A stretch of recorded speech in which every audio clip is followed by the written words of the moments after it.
afternoon! Good morning, good afternoon, good evening everyone. Ayan, for today's vlog guys. Ayan, tapos na ni Kahibi yung water break na nilagay niya dito sa huwo guys. Yung last premiere ko. Ayan, nakapatubil na sila. Dito na sila sa gas ko. Ayan, dalawang water break ang nilagay guys. O diba, ang galing ni Kahibi.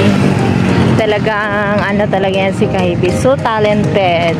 Dito sa kabila, oh see, napaka-proud talaga ako sa asawa ko guys. So ayan, pa-Davao na to sila guys, biyahing Davao na to sila.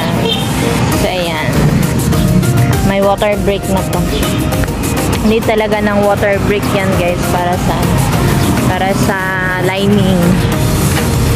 Mabigat ang ano nito, dala kasi bigas, overload sa bigas. Thanks God at tatapos din. Napaka ano nito nga trabaho guys. Ayan, may wiring yan doon, ang daming hose. Ayan, nilagay ni Kahibi guys. Ayan, nakita ko sa inyo.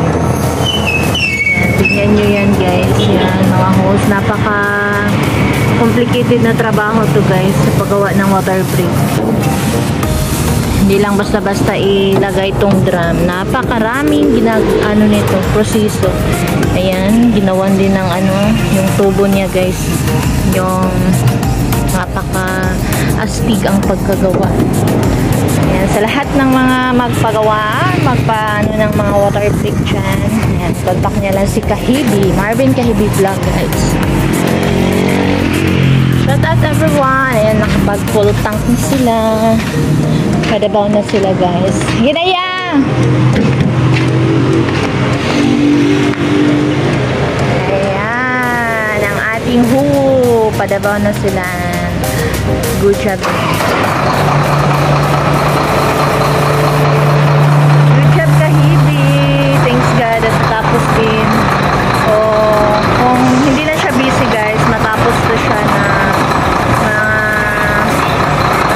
2 weeks yata o ganyan. Kasi kompleto na yung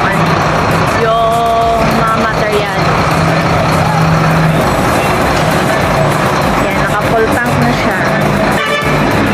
Ausip lagi. Tarang nagtaklop?